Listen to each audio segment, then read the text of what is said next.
welcome to the conversation. We're back after a very short break to talk football. With me around the table, Troy Townsend is from Kick It Out. Rodney Hinds is the sports editor of The Voice newspaper. And I'm pleased to say the former Wimbledon footballer Marcus Gale joins us as well. So we'll start with you, Rodney. Tell us why he has such a superstar status beyond basketball.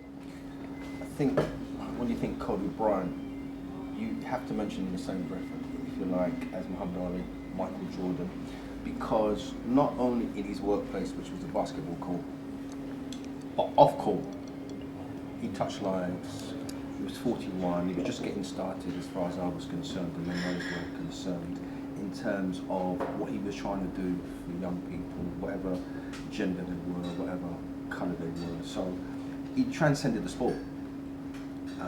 Obviously what he did on the court was absolutely superb, and the fact that people in my office certainly were having a debate about whether it was Jordan or Bryant that was the better of the two tells you the high esteem that Kobe was held in. But having retired a good few years ago now, he was doing his best, and sadly with his daughter Gianna as well, and 7 other people as well. 7 other people to bring all of his experiences to bear. I mean, his daughter was a high class and promising basketball player in her own right. But the loss and the tributes that were paid meant that he just affected lives positively away from his place of work, which was obviously the basketball court. Marcus, we've seen lots of footballers talk about the impact that he's had on their careers, the way he motivated them. From a sportsman's perspective, why is he so revered within the game? I just think how he conducted himself on court, off the court. Obviously you can see the tight bond he's got with his family, the importance of that. And for me, that relationship he had with his daughter, how he's kind of challenging her to be a great basketballer. Sadly was cut short. But footballers tend to watch a lot of basketball. It's a different sport obviously from football, but they can engage with the sort of preparation, the mindset that you need, the determination, that focus. Massive loss to the game. Superstar, you've got to put him up there, as Rodney said. Muhammad Ali, all the greats of the game, Jordan, LeBron James will be in that same bracket as well. And people that play and live their life like he did, they will always have that legacy. What is his legacy, Troy? Well, he transcended the game, so he was more than just basketball. He's a human being who actually united people just through his style of play and manner. I wasn't really a basketball fan. I was a fan of his. And for me, there would have been many people in a similar situation to me that actually maybe didn't really pick up on basketball as such, but because of the man, the person, the human being, liked the individual, loved the individual. And we have these sports stars that come along every so often who transcend what they are in the industry and are so much more, and that's why his loss is global. It's more than just basketball, it's more than just sport, it's a global loss. And obviously the young people that were with him as well, it's a real tragic situation. Just looking across the papers, he dominated the front pages as well. What do we think of the way he's been treated, especially here in the UK, where basketball isn't well, you wouldn't say it's a major sport. Football appears to be our biggest sport, but he has dominated the front pages. Is that a testament to how big a star he was worldwide? Yeah, I mean, listen, the Premier League is the UK's version of the NBA, for the want of a better term. And while basketball in this country isn't at that level, obviously, lots of people, myself included, will watch a big game or watch basketball late at night, and he was key to that. With great sports people, for me, it's not sometimes what they do, it's how they do it. And Kobe was like that. How did he do it? He did it with a certain quality, aka Messi, Ronaldo, stuff that made you sit at home, and if you were privileged enough to be on court, and say, did he really do that? And those are the sort of people that we will always remember. Why do we remember Ali? Because of the way that he did it. Michael Jordan, the way that charismatic, he did it. flamboyant. Absolutely. Most people love sport essentially because they would like to be able to create those magic moments themselves. Do you know what I mean? And we're not able to do that. If you look at if you look on social media and the global response from football. You know, from Barcelona to Real Madrid, to Neymar Tottenham, and Messi to, and everyone. yeah, all of those. Aguero. Listen, in our current edition of The Voice, we had to turn things around pretty quickly because he died over the weekend. Literally, we had to turn things around, and that was no challenge. It was the way that we had to turn things around for Michael Jackson passing, Whitney Houston, for example. And the tributes were coming from the likes of Whoopi Goldberg, Leonardo DiCaprio, Barack Obama. So there, just with those three, you get a sense of how we touch the people. enormity of the man, yeah. Do you know what I mean? Was there a social element to it as well? And obviously race is a big issue over in America, and he kind of gave a voice to people who didn't have a voice in America. Yeah, without that, and that's another thing. All of us around this table know that what sport does, it actually brings people together, doesn't it? For all the challenges that we sometimes have, essentially it does bring people together who wouldn't ordinarily want to talk or share time with each other. And in this particular subject, it's LA Lakers, 20 years of service, and not just ordinary service, 4th highest point scorer. And just ironically, LeBron only just overtook that record the other day. You know, so he was mistaken by the BBC for LeBron James in a report that they did. What did you think of that? Outrageous. That's what I can say. I mean, the BBC is seen as this bastion of providing the news the way it should be around the world, and to get that wrong, in any instance is wrong. But this type of story, where it's that global presence that we're talking about, outrageous.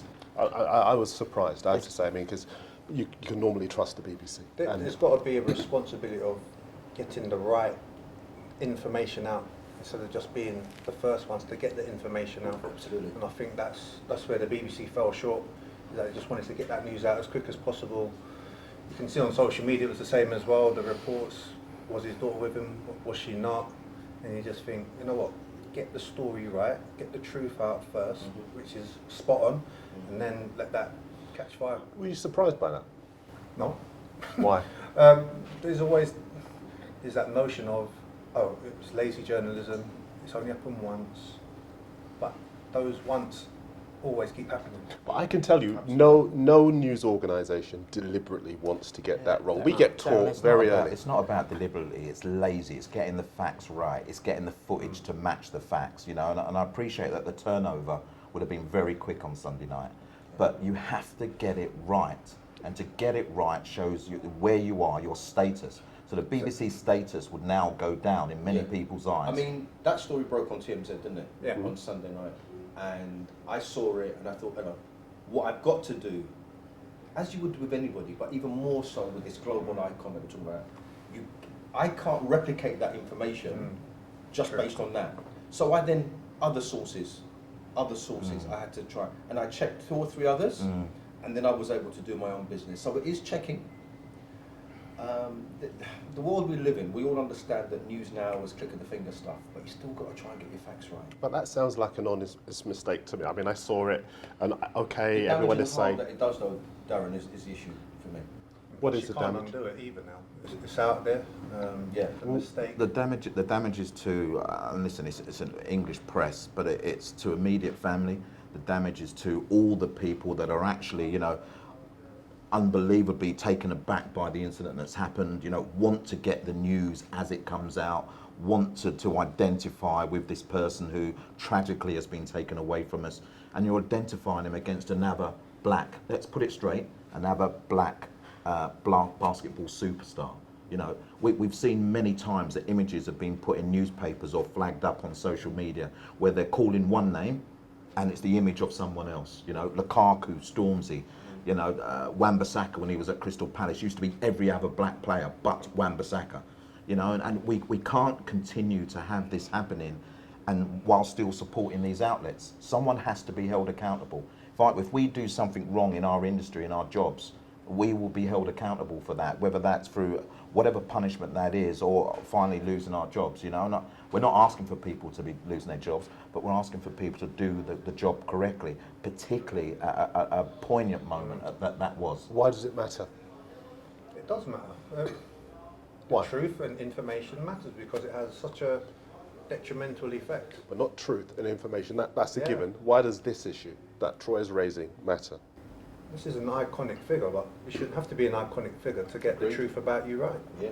But it makes it even worse that he is an iconic figure. If that happened here to, I don't know, say if it was Gaza, for instance, they would not get his picture wrong because the whole world knows it's Gaza. The whole British press would know it's Gaza. This is an iconic human being that we've lost.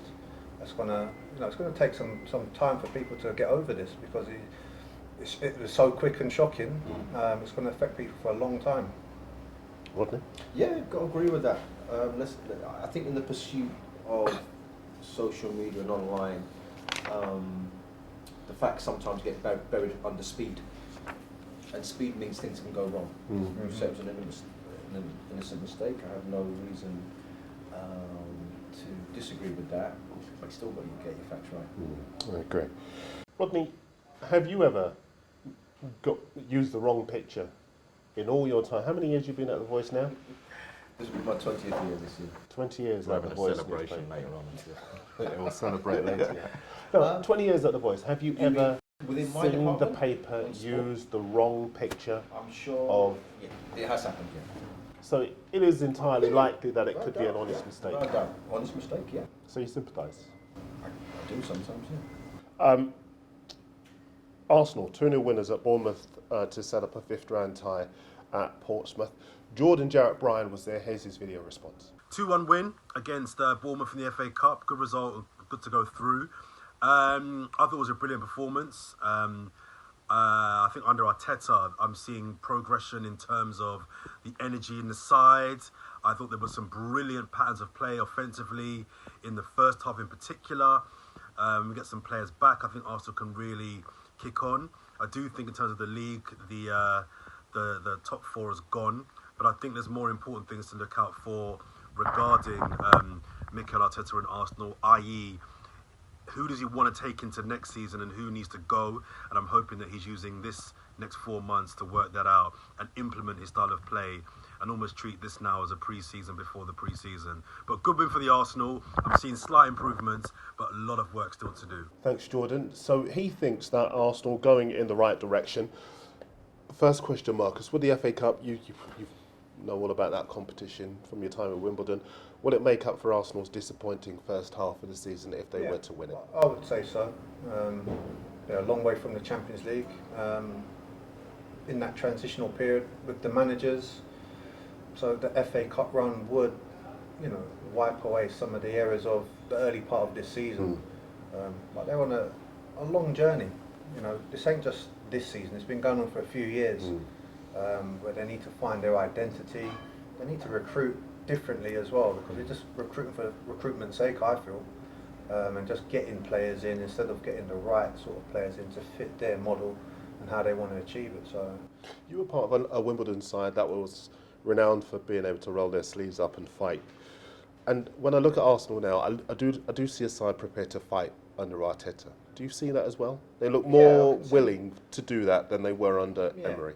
They've got someone that's, obviously come from the Man City coaching under Pep, a different philosophy that he's brought in there, closing down, that intensity. The fight back against Chelsea last week was testament to that as well. I don't think that would have happened a few months ago. I think they would have just been rolled over and it would have been good night for them, but they showed. Who would you have preferred to have played against? Emery's Arsenal or Arteta's Arsenal? Arteta's Arsenal, I think. Why? Played against or for? Against. When he played for Wimbledon. You can answer questions if you want. I was going to say, because in his response, he kind of said Arteta's Arsenal. I'm thinking, wow, okay, he wants to get passed off the pitch then. So Emery's team, that seems quite fragile. But they're still the same players there. We talk a lot about identity, don't we? And me and Rodney were speaking about this just before we came on air. And this Arsenal side looks like they're being coached. This Arsenal side now is creating its new identity, which is very similar to the days of Wenger. Very too soon to judge that yet, but you looked at a young side who were willing, people say could go through brick walls, I'm not quite sure I like that phrase, but that were willing to go beyond, above and beyond, that were appreciative of the task that they were being set, that took on board that this team now has the opportunity to create this new identity that has been missing for so long, you know, in that area of North London. And you know, as hard as it is for me to say it, you could pick out 4 or 5 players there and think that's the future. That's where Arsenal need to go, you know. And in that, Martinelli, if I'm nicking your words here, Rod, they've got to start. I'm not going to nick it. Yeah, they've got them. They've got to start. Listen, I mean, as Marcus said, Arsenal in the situation that they're in, I think they're on about 6-7 points clear of the relegation scrap potentially in the Premier League. Right? Southampton above them.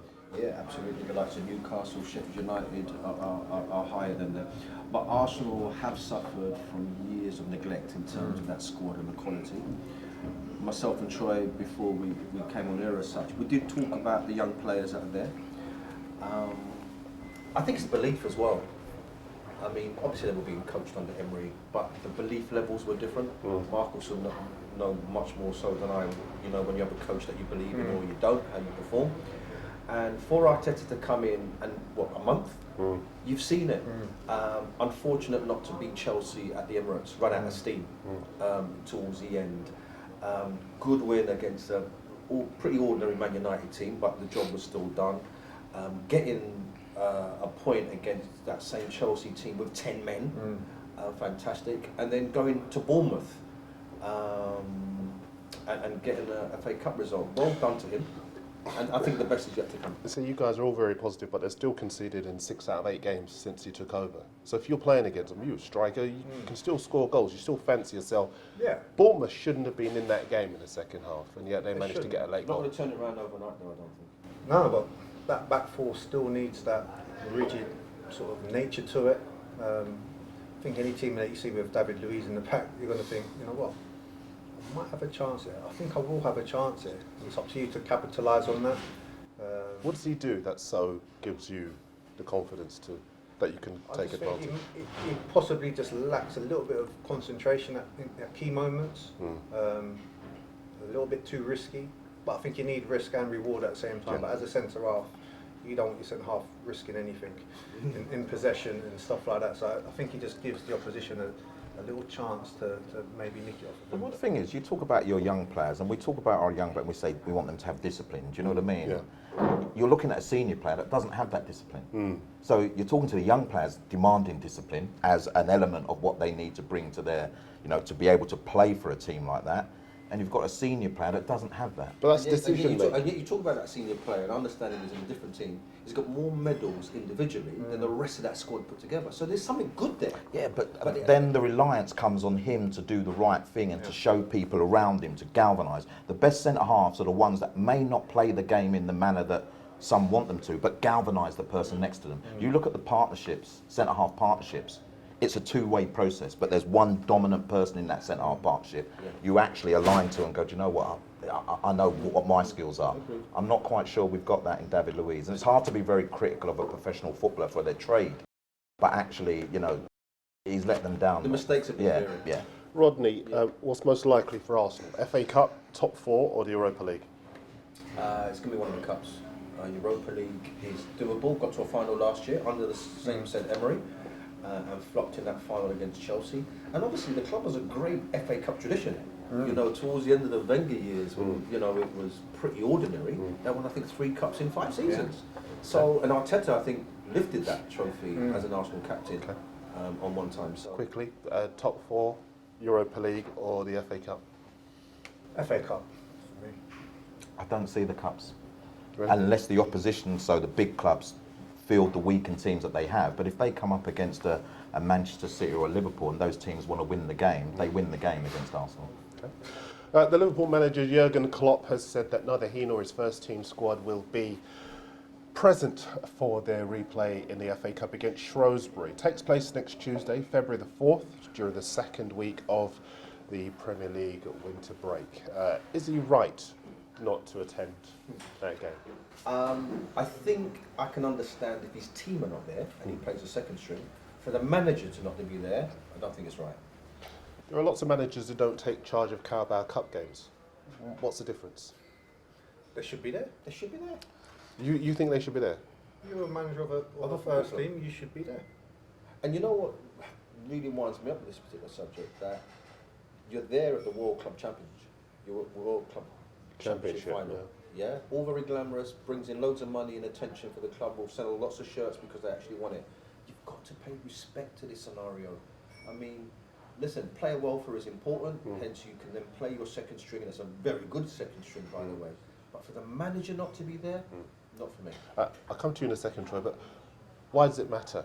It matters for the opposition manager as well. No, I'm saying as a former player. Why does it matter to an aspiring player, a young player, to see the manager on the touchline? Just explain to us. It's important because you want to always test yourself against the best. You want to be surrounded by the best. If you're going up against Liverpool and Jurgen Klopp's the manager, you want to see him on that touchline. You want to have a little interaction with him. All these little things matter to that young, aspiring pro growing up. Just the little bits of connections, they make a massive difference. It could be a little thumbs up or an unlucky, or a little pat on the back as you pass them in the dugout or whatever. So they are small things, but they do matter a big deal. Do you kind of get the impression if a young player doesn't see the senior coach, the senior manager, head coach on the touchline, then he might think maybe he doesn't care as much? Well, they know there's going to be other things going on. You know, with Liverpool, they're chasing on all fronts. But is that a valid excuse not for the manager not to be there? I don't think there should be an excuse. I think you just have to be there. It's a tough one. I can understand where Klopp's coming from at times, but when you're at the top, you have to play a lot of games. See, Troy, I actually have sympathy for Klopp. If you have a Premier League winter break, and I mentioned this the second week, of course it's the first week, so apologies for that, of the winter break. If you have a winter break, why are you scheduling FA Cup replays for that break? Because a winter break should be a break. He has the right to be able to go away and recharge his batteries like everybody else. This is the Premier League. This is, we introduce VAR, we introduce it our way. Yeah? We introduce a winter break, we introduce it our way, which actually means you don't get a break. And this is the problem where the game is not joined up. I'm kind of with you, Darren. If you're deserving a break, you're deserving of a break. You speak about welfare of players. Well, what about welfare of managers as well? So actually, if you are in a period of time where, I don't know what the FA and the Premier League are doing, if you want me to be totally honest. Because if you are in a period of time when you kind of said, take your time, maybe you can't go away. We're not allowed to have these glamorous friendlies because that's not a break. But we are allowed to take our time a little bit, down tools a bit. Actually, 2-week period, how can they down tools? Because they need to get ready for when they come back anyway. So to step away for a little while and to have a little bit of that headspace to go again for the final stretch is what I believe the winter break was brought in for. And that break is not just for players, but it's for management and staff as well. See, I was at Southampton Spurs, and afterwards the Southampton defender Jack Stevens was saying, what is the point of having it around about this time if you're going to have games? Jose Mourinho was saying a similar thing as well. And for me, it just doesn't seem fair or logical that you would have, I think there's something like 5 or 6 FA Cup replays next Tuesday night. Now, not all of them, of course, include Premier League players, but you bring in this top-level break so that everyone can have a rest. And now there's no join-up thinking, and there'll be some players at a disadvantage. That the Premier League and the FA need to have. Well, from what I understand, that the clubs and whoever would attend those meetings knew that the replays would be in during that period. But ultimately, how is it explained? If you're going to say 2 clear weeks, it needs to be 2 clear weeks. And as I was doing my kind of mathematics at the start of the season, it was never going to be 2 clear weeks. So why have we introduced it? There's no point introducing something that actually doesn't benefit the people it's supposed to benefit. Marcus, that's where we are at the moment. I was going to say about the angle of the League One, League Two players that are playing in this competition. It's going to be their dream to get a top flight club. Why should they be denied that opportunity to go against the best? Because the FA Cup is about fairy tales, it's about dreams coming true, and you can, you live off the back of that in some cases. You're right. It's changed though. Sorry, Dan. It's changed, isn't it? Because it's not a fit for purpose competition anymore. No. Because you can only have VAR at Premier League grounds. So VAR that could have got you through in the away ground if you're, or at home stadium if you're Championship and down, will now or not actually will now get introduced. You now have replays up until a certain period of time, but don't have replays after. So the competition is now all over the place. If you set rules for the whole competition. You don't then bend it and equate, and many will say, well, they're bending it to benefit the Premier League clubs who are now moaning that they're having to play replays during that period of time. So we actually love creating more controversy than the controversy that we had in the first place. Would you rather the smaller seeded club get to choose whether they play home or away? I haven't really given that too much thought, but there's a benefit for them to obviously play away. The financial side of it, I think they get, 50% of the gate receipt. And a lot of the time, I think the big clubs give them the 100% of it. Say, look, that's going to help you over the next year or so, which will be a great gesture. So, yeah. Okay, just a couple more subjects to get through here on the conversation. Manchester City's official supporters club, they've launched a strong defence of their loyalty after Pep Guardiola criticised his own fans in the wake of Sunday's FA Cup win over Fulham. Guardiola questioned why more people hadn't turned up for the fourth round easy win. A crowd of 39,000 turned up, the third highest attendance of the weekend.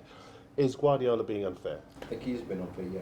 I was quite taken aback by what he said, because those same Manchester City fans will have to be at the Etihad for a League Cup semi-final, second leg, against the old enemy, Manchester United, just days later.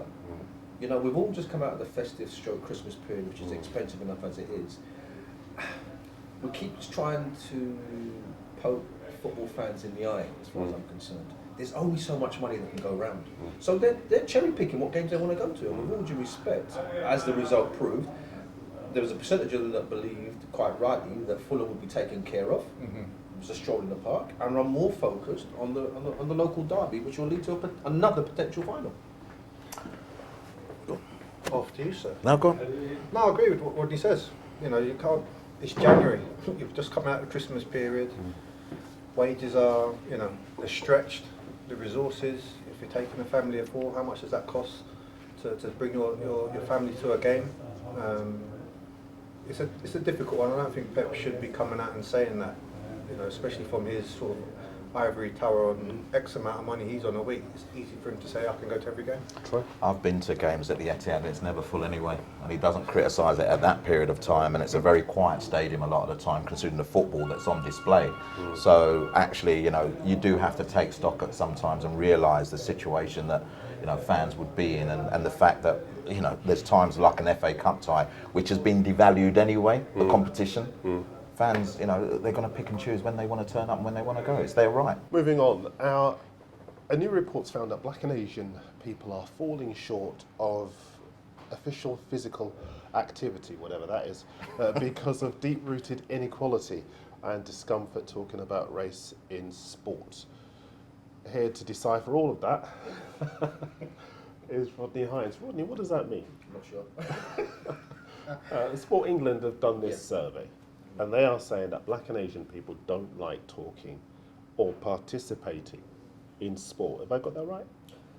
Yeah, I think you've got that right. I mean, listen, through The Voice online, we're looking to do a survey of our own sometime in the future to find out what people's trends are in terms of physical activity.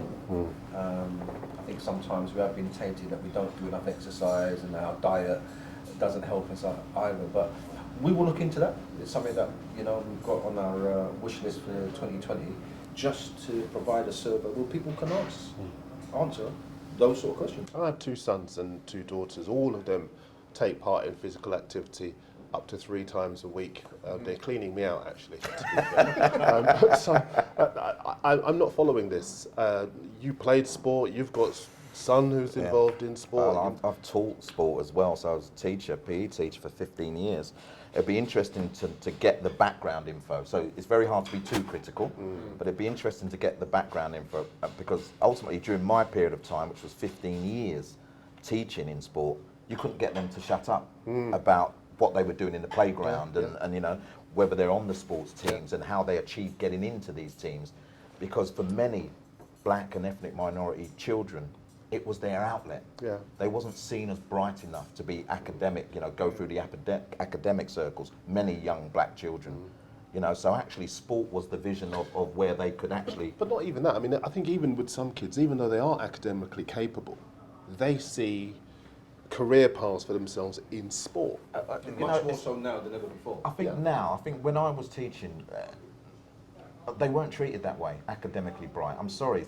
Listen, I was maybe in an area of London that actually, you know, when you think about it, and one-parent families, and some of them I tend to find were doing a lot of what was happening at home that we take for granted. They were doing it themselves, so they were parenting themselves. So actually they saw sport as where they could show off their talent and their ability. You know, there's always the stereotypical opinion of the young black person being quick, you know, being aggressive, being, you know, this superhuman, you know, even at a young age. So I'm struggling to fit the narrative behind it. You played in an era when those stereotypes were basically the norm. Is he right? Yeah, he's right. Are they still about now? I think, yeah, to a point. London's changed.